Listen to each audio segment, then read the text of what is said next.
Um, and I guess, Katie, you want to lead this off? Yes, I do.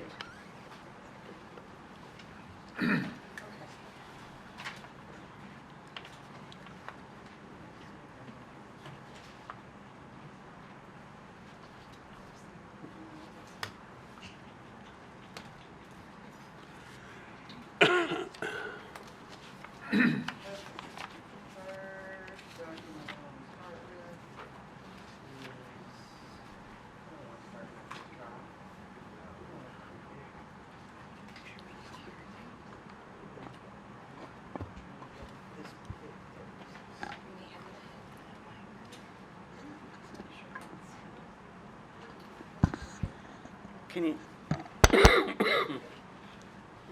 Okay, so from now until probably August, we're going to go through budget workshops. And one of the main things that is going to be called on by commissioners to do is to make some decisions. We don't have, or direction, excuse me, give us direction. We won't have certified appraised rolls until July 25th. So we have to guess until then, okay? And so we have to work with estimates as best we can. So one of the first things that we needed to figure out, or to demonstrate to y'all, is the unreserved, unrestricted fund balance. You'll notice that on the screen, the fund balance before non-spendables and restricted fund balances is 102 million. Yes, 102 million. And then we have reserved for prepaid and inventories 2.5 million.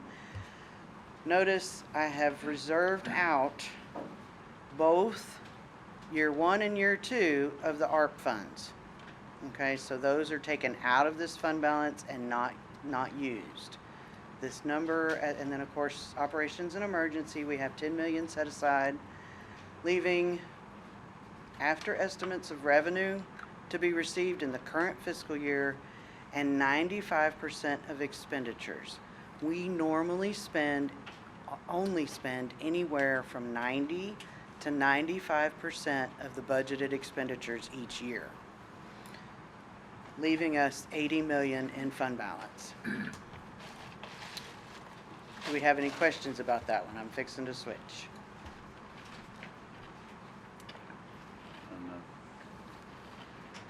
Okay, this is a comparison of the budgeted revenue and budgeted expenditures. As most of you are aware, we have to balance by constitution. We can't have more expenditures than we have in revenues. So I went ahead and this is going to be your operational. So I took out, as far as revenues, I took out the amount last year that it took to balance the budget of fund balance. Everything else on revenues, this is the taxes that we had in 21-22. You'll notice I kept the exact same tax amount, so assuming no new taxes for the proposed 22-23. Main difference is going to be your reserves. We had to use, I took out the amount that was transferred to the capital fund to be used for one-time over 5,000 capital purchases. So I took that out there, so out of the 21-22, so that I could have some comparison, because we don't know yet how much fund balance we will need, nor have we gone through capital yet to know how much we will need for capital. So I'm trying to make the two comparable. Expenditures.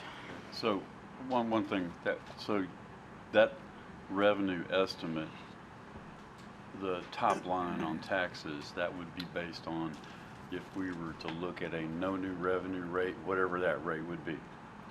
Yes, Okay, thank you. that was our starting point. Like the way you're thinking.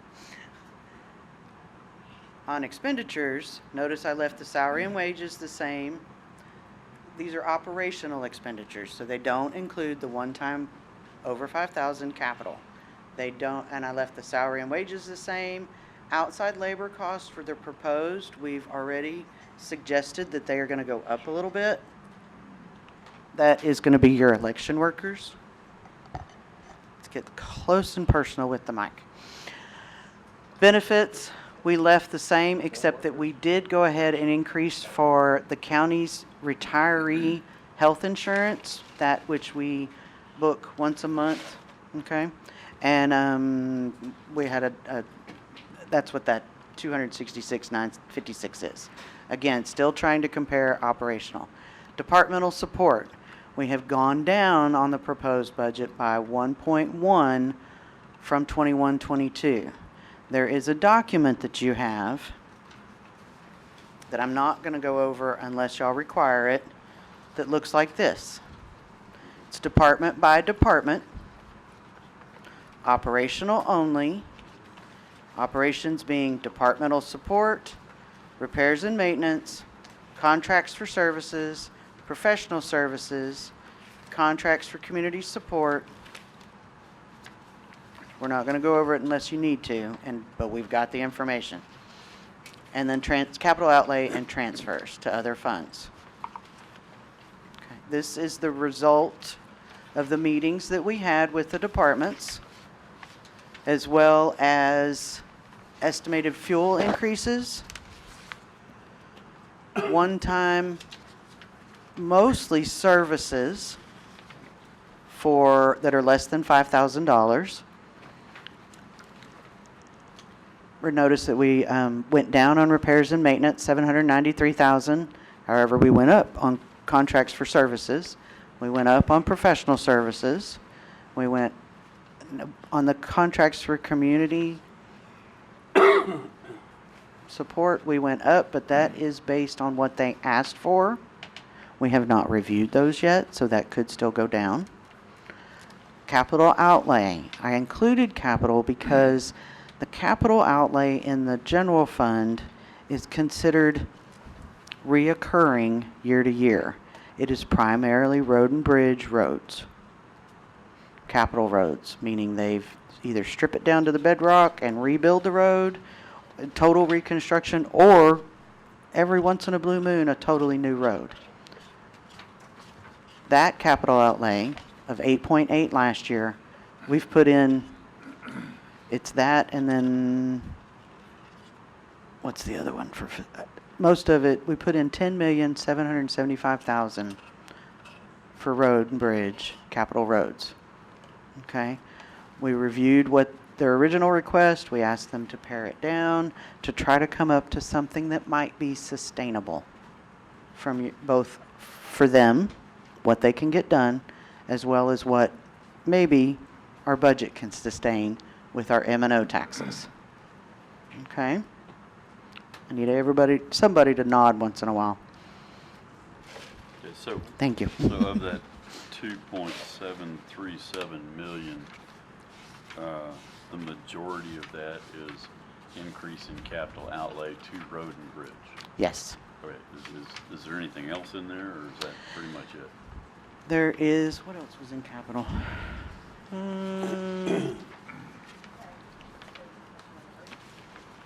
There was something, not that one. Let me find this other one.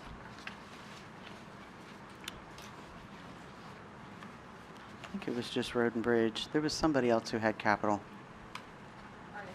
Facilities, I wanted to say that, but. Oh, it's the, what is that though? You would have put it in capital, right? It's the what is a washing machine, you guys said that. So it was put in facility services in case of breakdowns for wash machines or dryers in the jail, things that it's questionable. They are kind of reoccurring because we break them all the time, and so they were been included in operational as a base. How often are we replacing? How often are we replacing wash machines and dryers in the jail? Ernest. Yeah, please. I kind of warned everybody that y'all might have questions. It really depends on how often they tear them up or how the age of the unit. If it gets to the point where we can't find a pump or a motor for it, then we go ahead and replace them at that point. or at times, if the I know.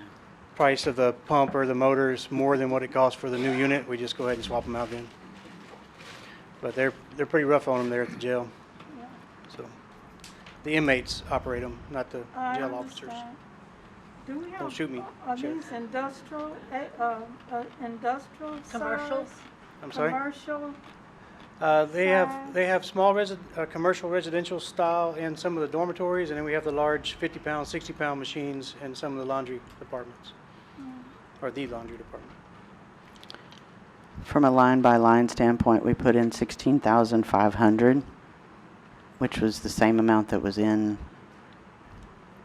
the 21-22 budget for equipment other on road and bridge. We added 12,500 for facility services equipment other.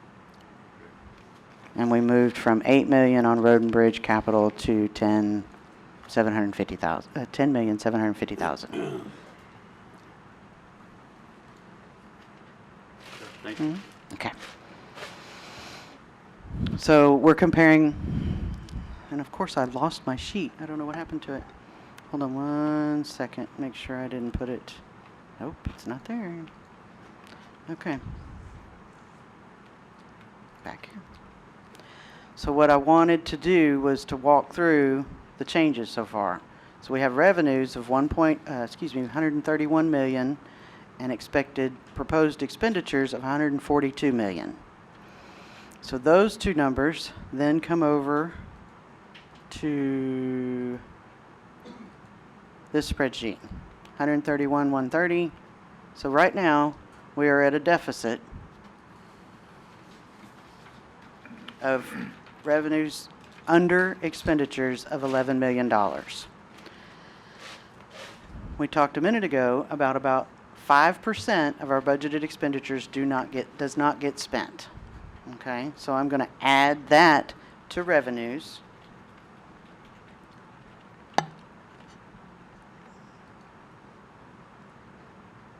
Oh, it's so hard to do on that screen. So now we are at a deficit of 5,000,003, right? Contingency. Historically, contingency has been funded using fund balance. Okay, so if we continue to do that, the previous slide, the information for contingency, which is the same as was for FY 21-22. Now we are at, and again that would be adding to revenues. Now we're at a deficit, still a deficit. Why is it not showing a deficit? Oh no, it's a positive. Barely, but a positive of 369,541. Are we following? I can put in some words real quick.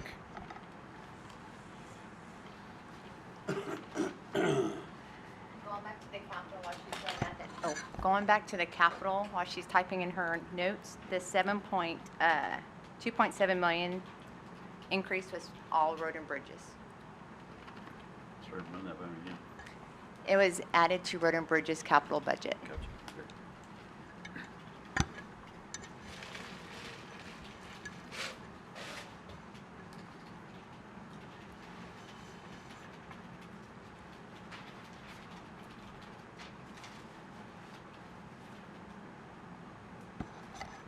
Now the other thing that I want to talk to you about, you'll notice that both the budgeted expenditures and the contingency are technically adding to revenues.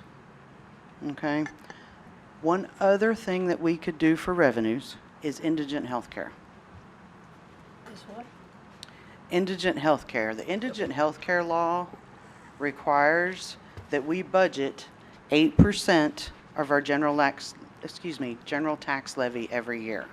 However, we never spend it. Never. So in 2021, this is the budget. This was the actual.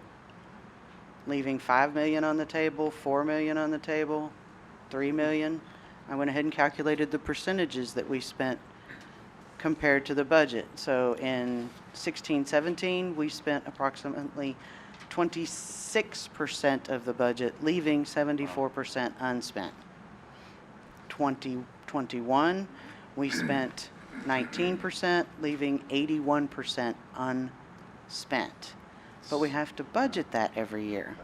Otherwise, and the words down below, I went ahead and copied the statutes that address it, and it boils down to we have to set aside 8%, but if the only time that we absolutely have to spend it is if we then spend all of that and have to go to the state requesting funds. So while the main reason we have to budget it is so that if we have to go to the state, we know we've already spent the 8%. Does that make sense? Sure. So that component has been a growing part of what our 102 million fund balance is over those years.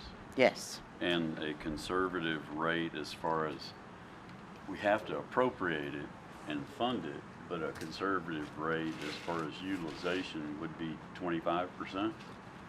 25 or 23. I did the average unspent was 77, so that's Okay, 23%. 77, okay. And so what I'm suggesting, since we have to budget the 8% in expenditures, why couldn't we also budget fund balance to cover, as a revenue, to cover the generally unspent portion? So that way we are not having to incur taxes for that which we don't usually spend.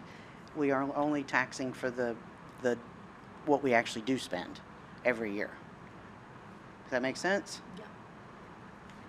I Perfect. see one nod. I see another one. Perfect Russ, sense. Commissioner Call. I don't want to, but I want to make sure.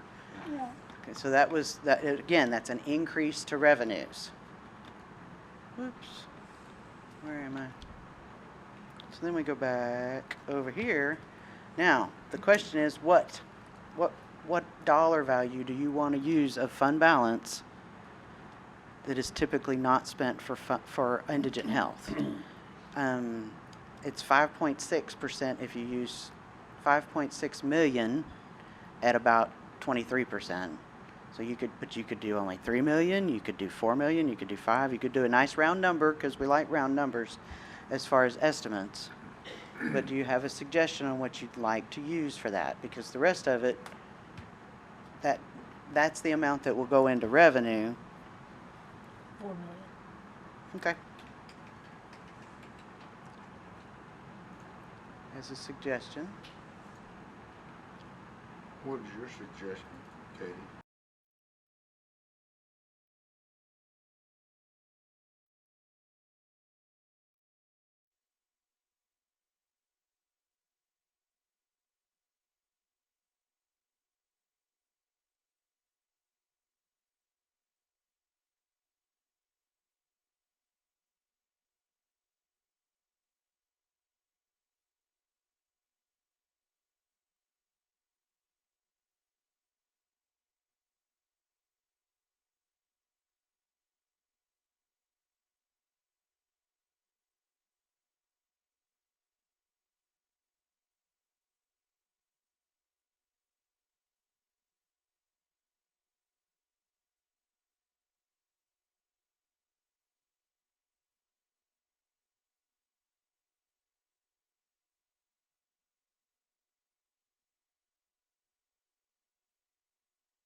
technical difficulties.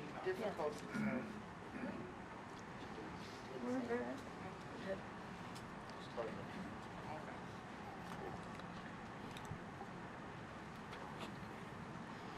Yep. Yep.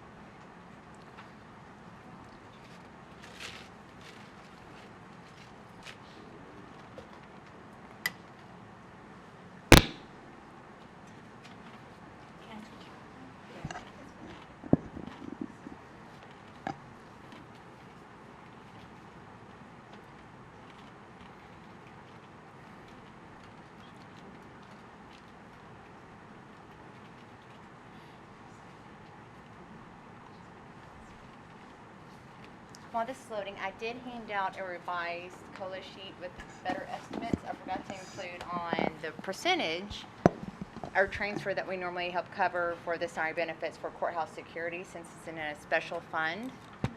And included in the 1%, but didn't include in the rest. So I updated it. Ah. That's what it is. Thank you for the It- catch. It looks linear now. Thank you. Or we're closer to. We're closer. And the numbers are lower, so it looks Yes. better. Oh.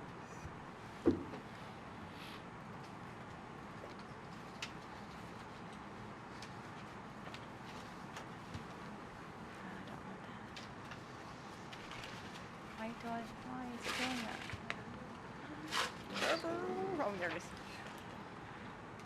We're sweating up here. Okay, right quick, I want to start on the first page.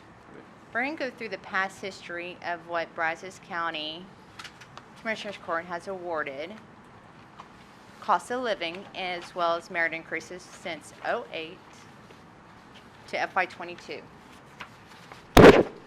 There's been, of course, a couple years that no COLA was given or awarded, as well as COLA awarded plus merit.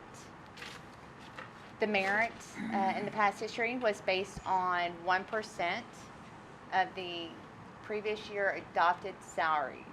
And so we had a calculation and came up with an amount awarded to the departments, and the departments, it was up to the departments to distribute to that position/employee. Of course, they cannot go over a certain amount, 5%. And if they were on group and step, they can only increase by 2 steps. So that's the history. I think the highest that Brazos County has awarded cost of living was 5.5% back in 2009.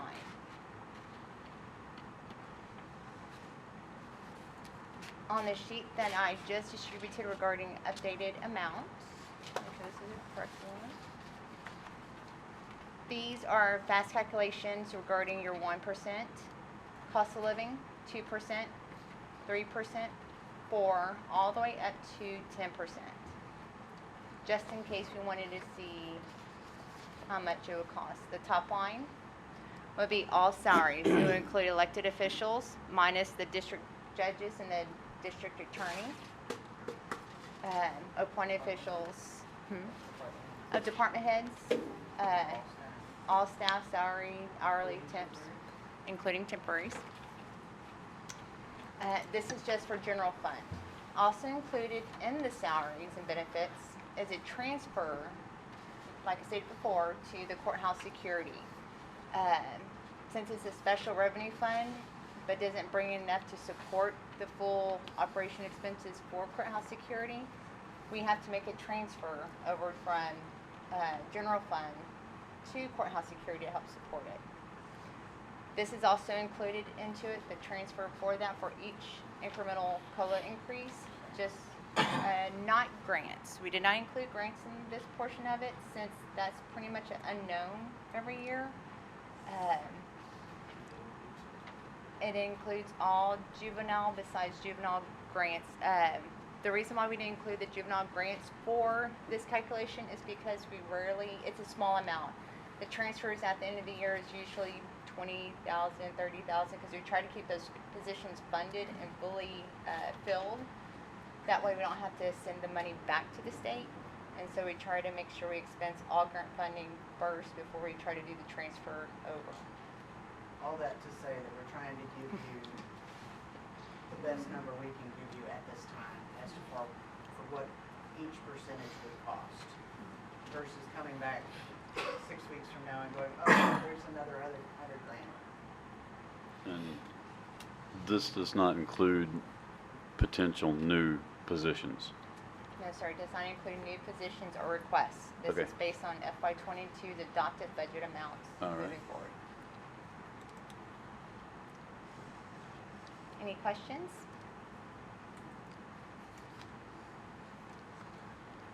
What's the maximum we can do that we can afford? Well, we were at 3.8, so 5% is 2.9. 6% is somewhere between those two. Probably pretty close to your 3.8, so I would say 6%. Not adding new positions, not increasing, not reorganizing. You could, again, though, still use fund balance for those things. It's just, and then, of course, new revenue. And traditionally, capital is funded through fund balance because it is a one-time thing.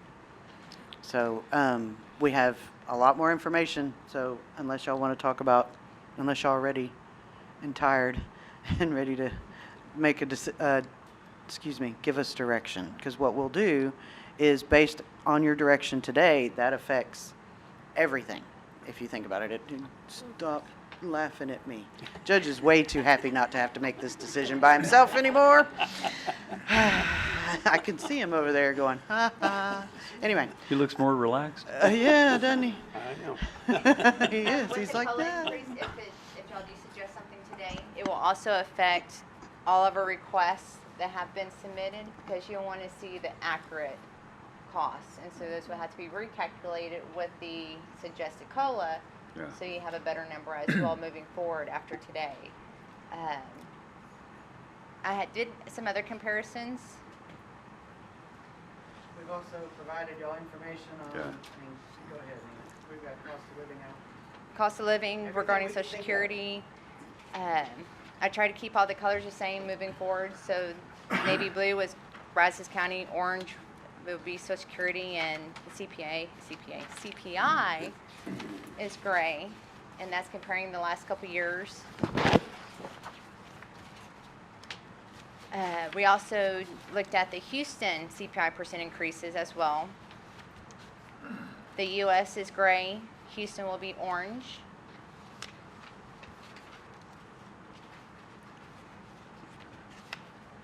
This is a forecasting regarding the U.S. CPI.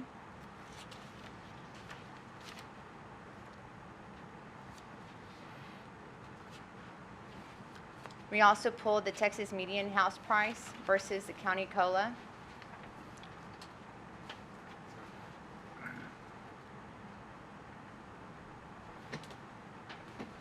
And I came across this and I thought this was pretty interesting.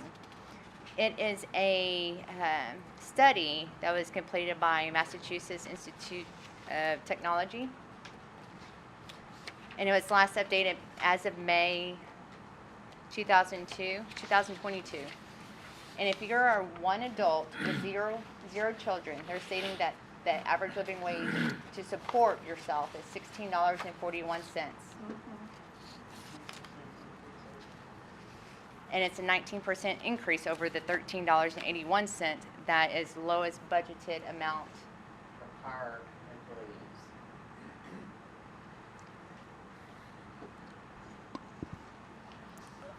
You know, I've always been pushing for a living wage. Absolutely. We are below. And this will be an interesting year because with inflation, what we're also seeing is Yes. that I don't know that 6% is going to cut it.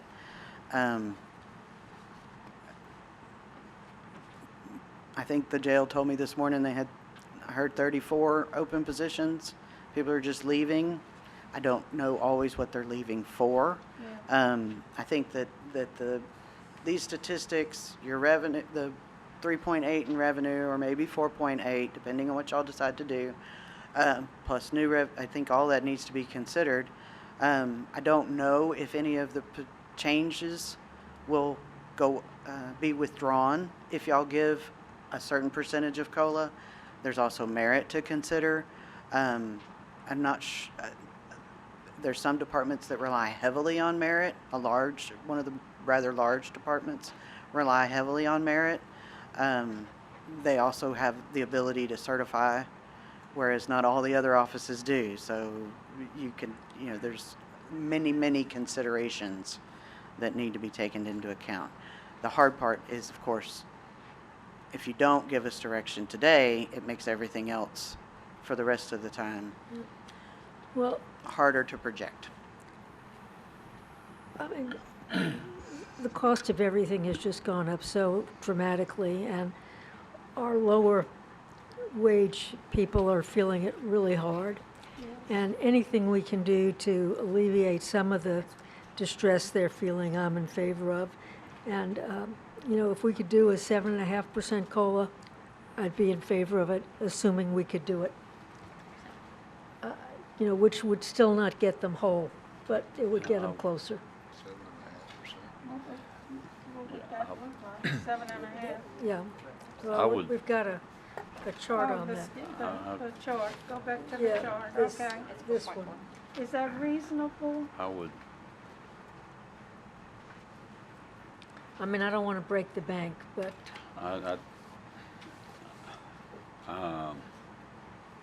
Is I know 7.5? well, I would just point out that from the period of time, with the exception of 2021, when there was no COLA because of COVID. COVID. COVID, even though the CPI was up 4 and a strong fraction that year, in the years from 15 on, we've always exceeded the CPI by more than almost exceeded by 1%, and the Social Security by a comparable amount. So what I don't want to do is knee-jerk react and vary our trend too much from what we've done in the past. I think, obviously it's alarming to see the cost of living for the USA CPI for what happened in 21 and what happened in 22. But I don't know. I think we're better off with the cost of living staying as close to level as what we've done in the past, with the ability to look at years. We've been ahead of cost of living measured by the CPI from 2015 on, with the exception of 2021. And I'd like to see if the Federal Reserve and the monetary policy that they're working on now would bring that cost of living down, because they're addressing it. So I don't want to jump all the way up to what the current is. I think I'd rather keep us on trend as far as that goes. So do you have a number you'd recommend? Yeah, baseline, I would suggest, even though we have had a significant increase in 22 and a amount in 21 that we did not make a difference for, I think we've been ahead of the game from 2015 on. So I'd like to see us just start our baseline budgeting at a 3% plus 1% merit, like we've done in the past, and hopefully we can level things out. But we can always adjust later on. It's going up, right? Well, once we, I personally, once we do this, we're there. And if things level off, we're not in as good a shape to be able to reel that back in, because the expectation is what we've set in the past. Just my thoughts. Well, I think if the inflation goes down back to, 2%, then next year we can dial back our COLA. But I think expenses are such with our families, gas prices, groceries, I mean, those are necessities that they have to have, and it's a struggle for them. And I really think we need to give them as much as possible we can to alleviate the almost 10% increase they're seeing in everything. Y'all want to hear from the trenches? Yes. Wayne, you knew it was coming. I know. Do you have comments, thoughts, concerns of what you're actually Probably experiencing? because the wages Make sure the is mic is on. probably why he's lost so Little bit. many officers.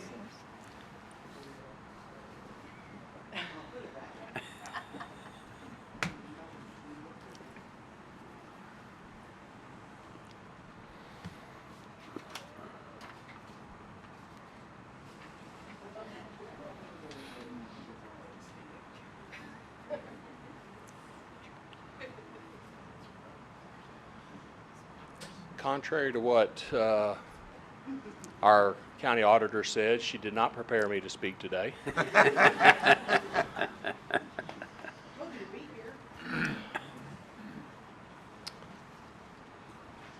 I think we're at a critical point. Skipping the COLA in '21, I think at that time was a reasonable consideration based on what the county was looking at, on what COVID might bring. But ultimately, what we're seeing is that many different industries and fields are starting to exceed our starting levels, primarily for correctional officers. And as the auditor said, I think everybody makes their own personal decision. I have to think that some of those people are choosing to find a field of work with less scrutiny, with better schedules, where they're not in a dormitory with 50 or 60 people that have been arrested 12 hours a day.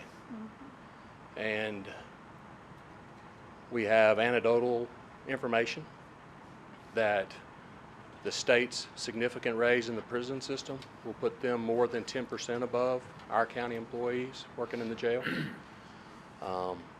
There's other industries, including banking and some well-known hospitality industries locally that are getting close to $20 an hour for starting pay.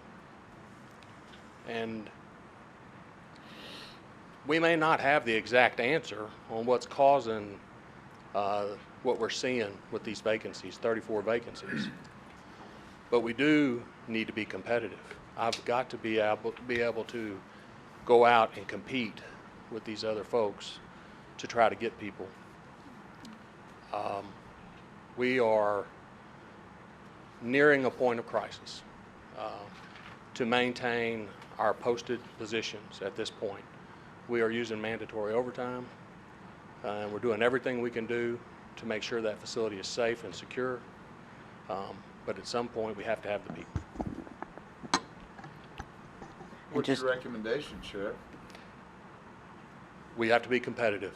I'll leave it to the court to decide what that is, but we have to be able to compete. And I don't know the exact numbers, but the state is now something in the neighborhood of 22 per hour, and we're something just under 20. So $2 an hour is one example. I've got a thought, a question as a manager. I mean, you're our elected sheriff, but you also manage people.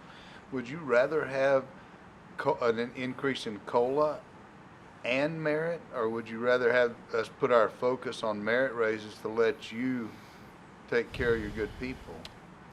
I think it's a measured approach that includes both. It is a measured approach. I think we have to meet the immediate need with some form of COLA at some level. But I've said as long as merit has existed, that it is a critical tool for us to encourage people to seek training, to improve their performance, and to stay with the county.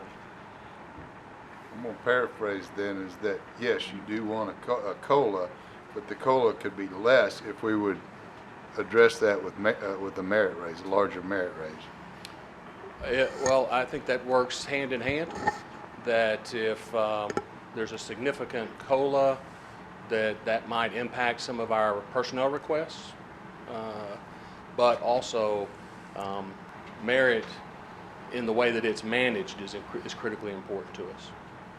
Yes. And keep in mind, the department heads will determine who receives merit. Absolutely. Sometimes that's not fair, but I'm not judging, I'm just making a statement. I would be more inclined to increase COLA for everybody because that seems more fair to me. That means that everybody gets the same amount increase. And merit will still be given to the discretion of the department head. Yeah. We've never given more than 1% merit, and I wouldn't recommend that we go above that this year either. But I do think we need to give a 1% merit this year with a significant COLA increase because of, again, our people are hurting. Yes. Would you consider 2% merit and less COLA, Commissioner? No, I think the 1% merit has always been fair, and I think the departments can distribute that as they see fit to the deserving employees, but our lower paid employees really are hurting, and I think we need to address that. And I think a COLA does more to address that. But I I'm concur. inclined to keep the merit at 1%. Your unfilled positions are predominantly ones that are posted, but you can't fill them. They're at the entry level. Is that correct? Yes. Or are you trying to replace people that are a higher step and a higher I think your grade? statement is generally correct that it's entry-level positions, people leaving those entry-level positions, but there's also a number of retirements and other things that have occurred that will result in us making promotions that just makes the problem worse. Okay, so the demographics of your workforce then, and you do have the largest workforce as far as the county's concerned. Okay. Well, one thing that we might want to think about too, I would maybe be a little bit more oriented towards the COLA would be is that we establish as a plan, because we have been ahead of the cost of living and Social Security COLA, with the exception of 2021. There was no 3% there. If we were to go to 4.5% this year, with the idea that 4.5% the year after that, looking at numbers would be a reasonable way for us to make up for what the deficit, over a 2-year period of time, you'd make up the deficit of what 2021 was. Yeah. I'm sorry to interrupt, Commissioner. If I may add one more comment, then I can sit down for this discussion. With regard to merit funding, I cannot speak to departments with fewer employees, because I know that brings unique challenges in how they allocate those funds. But I can tell you from the Sheriff's Office, we take the responsibility of making those assessments very seriously, and that we have a written plan in place that includes years of service, education, and certifications that they obtain from the state as part of a requirement to earn a merit. And so as far as our office is concerned, we've managed with a combination of merit money and unexpended steps to do that effectively at 1%. Thank you. Yes, ma'am. Sorry for putting you on the spot, Wayne. You do have the largest department, though, and know what's happening out there. And while he comes up, their structure is called a career ladder. And so they do have a policy in place at the sheriff's office to where if they, like you said, receives an additional certificate in whatever field they're in, they receive a merit, and that's where it goes. Some departments are too small, so to have a plan is not worth them creating one. But for one department, they do have a policy regarding their career ladder, and that's what they do, establish their merit and use it for. So. Sorry, Ernest, I'm gonna say one other thing. I found out, and y'all are gonna be extremely surprised, but if you budget and come up with a plan, particularly for the open positions, you could provide a bonus, sign-on bonus. We're seeing that in the out in the real world. You have to budget it, and you have to have a plan, Should have a, written plan. so you're talking about a golden handcuff situation where it's forgivable over a period of years, or something that's just a one and done? If it's budgeted, one and done. Okay. I'd like to say something real quick, Commissioner and Judge. Something I've noticed, every year, I typically have 1 or 2 employees come to me, want to sit down and talk. They usually have their hand out. I would like a raise. Well, something that I've noticed this year, that number is probably 5 times that. And they're not coming to me with their hand out. They're coming to me with their hat in their hand, looking down at the ground, because they're hurting. They can't make ends meet. And when you talk about that $13 an hour employee a while ago, we were talking about this most likely one of mine. 37% of the 43 employees that I have make under $35,000 a year. 3% COLA on $35,000 a year averages out to about $40 a paycheck, 26 paychecks. That's gross. Time you take out taxes and everything else they take out of it, they don't get much. That's true. 5%, $67. It's not till you get up to 7%, which is like $95 before they actually start getting any relief. So when y'all start thinking about how much the employees are hurting and what we can do to help them, just please keep those numbers in mind, because unlike other departments, mine's probably mostly affected by that lower number than a lot of them are. That's true. And these people are the backbone of our department. Very true. So Yeah. thank you for considering that.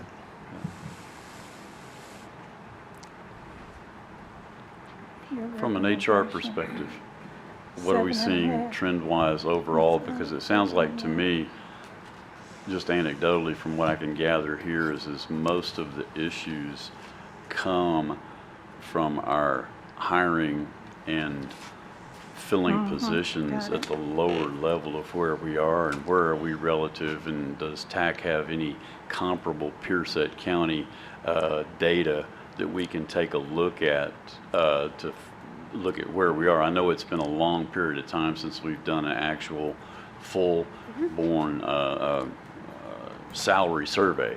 Correct. And I'm not here to advocate that we spend a whole bunch of money with a consultant to do a salary survey, but comparable to what I had suggested in our previous session about using some of the Recovery Plan Act money to do an overall facilities needs and assessment study. Maybe the time has come that we ought to take a look at where we stand, to where we can start looking at reorienting things towards the employees who have the most significant, because inflation is a really regressive, I think is the right word to use, tax on lower paid employees, lower wages, period. And that's where I think that we need to make those assessments and adjustments. From what I'm hearing from what the sheriff has said, and what I'm hearing from our facilities maintenance manager has said, that's where we really need to, the sheriff's words were, we're at a crisis point, and taking a look at what I've heard there, I would really be interested in knowing where we stand and just kind of getting a good ballpark figure without the full-blown salary survey. Correct. So a few things. One, we reached out to local cities as well as other counties of comparable size to see what their thoughts were COLA-wise. What did they use to look at and make those determinations each year? We did all of those, and that was presented to y'all. Right. For the most part, what we're seeing is 5% is pretty much going to be the minimum for this year, with regards to other counties, other entities, and what they're looking at. Most are looking at significantly higher COLAs, like an 8.5% or 10, from what I'm told right now. Given no one's budgets have been adopted, so only time will tell whether or not that actually comes to fruition. The other part of that is, I did do a benchmark salary survey. That is included in your packet as well as this proposed COLA spreadsheet that we did. Well, that's it, Steve, the revenue. Nope, not that one anymore. Second. Say benchmark. There it is. Okay, yes. That one. So Yeah, what I we looked- did was we found a few positions across the county and put it out there. We reached out to 10 counties that were higher population than us, 10 counties that were lesser population to us, the cities, as well as anyone out there on tax organizational like group that would reply. And these were the results. So the red ones obviously were a little low, the green ones were a little high. For the most part, Brazos County is below the market when we talk about paying positions. That's just been a known thing. With regards to COLAs, if you have someone doing a significantly higher COLA than we are, it's only going to further that gap. Okay? If we were to do a higher COLA and the CPI goes back down, or other counties or other entities do a comparable COLA, then maybe we won't have as big of a gap. I know we're talking COLA significantly, mostly, but with that, how do I say it? There's one thing in being comparable with COLAs with regards to CPI. There's a whole nother story on top of that with regards to the market and being competitive. And that is what I am seeing. That is what we are dealing with in HR, with constant new hire orientations, constant separations. I mean, our departments are struggling trying to get the staff in, but as they get the staff and lose the staff, the other departments that have to, deal with all of that see that increased workload as well. So we're seeing it. We do have exit interviews for people who are willing to talk to us. We do see a lot of people leaving, and one of the main factors that they say is pay. I mean, we've personally experienced that as well. So I hope that helps to answer some of your questions. Yeah, thank you. I'd seen the piece that you did on the 2022 salary survey of benchmark positions, and obviously that points out the same thing. Once we get to the lower end is where we're seeing more. Yes, and both Nina and Katie did ask me, as a Okay. county as a whole, what areas do you think, what issues do you see? And I told them, with regards to facilities, road and bridge, fleet, our lower paid employees are lower paid employees. And that is something that I feel, from an HR perspective, we need to work on. Yeah. And of course, the cost of turnover is immeasurable. That's true. I think one of my colleagues suggested 7.5% COLA and 1% merit. I think I would be willing to bite that bullet too. I'm in favor of that. Judge? I'm okay with that as long as we can, we got the overall budget we gotta look at. That's So, right. Yeah, I believe that we need to deal with employees and salaries as much as we can. And as long as we can stay within that cap that we've got and get the things done that we need to do, I'd be okay with that. What does that look like for you? yeah. And maybe, I don't know, I know kind of what I think you're trying to do is plug in what we Yeah. kind of say is this is the direction to go. And I guess if we get to the end, that's not a promise that it'll be a 7.5 and a 1, because we get to the end and we find out we can't afford it, Right, and something's gonna have to give. readjustment. And that's why I went ahead and did the projections. I tried to be very conservative so that we wouldn't get to the end and have to change it. I feel like I've been really conservative, as well as offering some revenues from fund balances, which is different. I think the other thing you're doing is setting your priorities. Katie, can you speak into the mic? I didn't hear that last comment. I said, I think the other thing is setting your priorities. And that's Well, I think our That's what we're priority asking is you to always do. has to be our people. And I would agree. We would not be here if not for our staff. Yeah. And we want to, it makes no sense to train and nurture good people and then have them leave because we're not paying them enough to live on. Can I revise that 4 million for the thing to go back to 5 million? Yes, ma'am. I need somebody to, Well, The Is that- general okay. fund transfer. That $5 million doesn't exceed the 25%, or 5 million doesn't exceed the 75%, does it?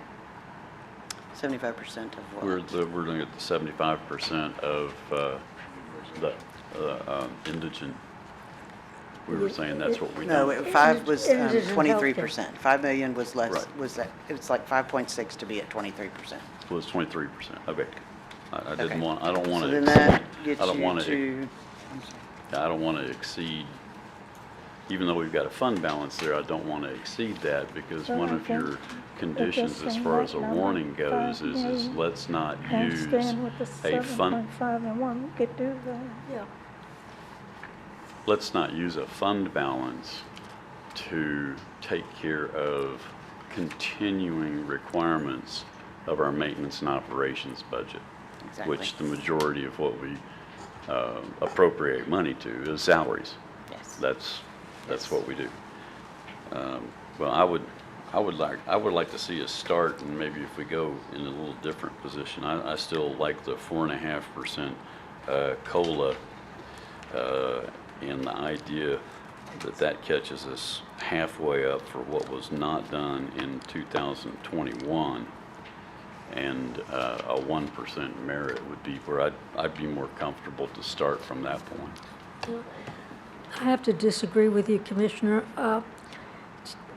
We didn't have the inflation we have now in '21 or in Right. '20. And But we didn't have the inflation, like I pointed out, from the years 2015, particularly if you take a look at the number of what we did in fiscal year 2016. We didn't have nearly that cost of living back during that period of time. And I think we got ahead. We were ahead of where we were. I'd like to see us catch up, but I don't want to put a huge number out there that if let's say the economy does contract, let's say as opposed to having the beneficial effect of lowering interest rates, that the Fed's policy tips us over into a recession. Then that being the case, then we're looking at having established a benchmark that may be a little bit difficult. I'd like to see us take that out in a number of pieces as opposed to more of a all at one time, because if we use a 7.5% COLA plus a 1% merit, then we're at the 8.5%. We've compensated for everything in fiscal year 22.